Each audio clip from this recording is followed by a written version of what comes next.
everyone, this is Kingdom Light here. Today we're going to talk about the irony of humility and how being a servant leader is actually the best way to lead. And rather than being humbled by God, we need to willingly humble ourselves first. Yes.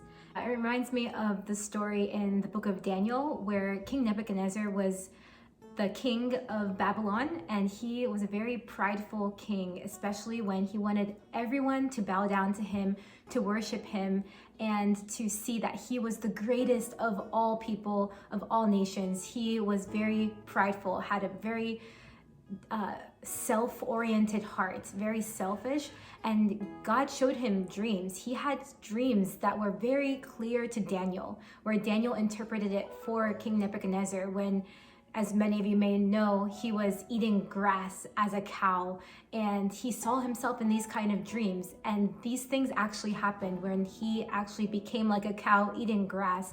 And this is what God was showing to him, that he was a prideful person and that he wasn't the greatest. It was God who was greater than him, than all the other gods in all the world. And so this is an example for us to see that it's better for us not to be humbled by God. It's better for us to humble ourselves first. Like Ethio mentioned, we should put ourselves lower first, not go higher, think that we are the greatest. No, we should go lower and see that God is greater than us. Put other people's interests above ours, ahead of ours, so that God himself can exalt us. And so the good example is Jesus himself. Jesus, he was born in a manger. I mean, he was not even born in a palace. He was born in a manger. He washed the disciples' feet, and he exchanged a diadem for a crown of thorns. And then in Philippians 2, God saw all of this and exalted Jesus and gave him the name that is above every name.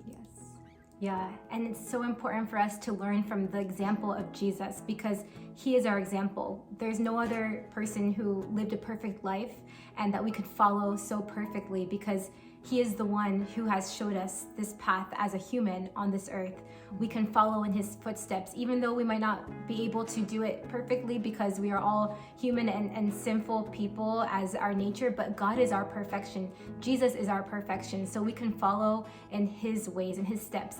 And I encourage you all to read Romans chapter 12. There's so much in this chapter that talks about how we can humble ourselves and look like Christ and put others ahead of ourselves, because we need to keep our minds on things above, set our hearts on things above, not just what we say, not just how we live, but even how we think. And so it's important for us to stay connected to the Word of God and live in humility.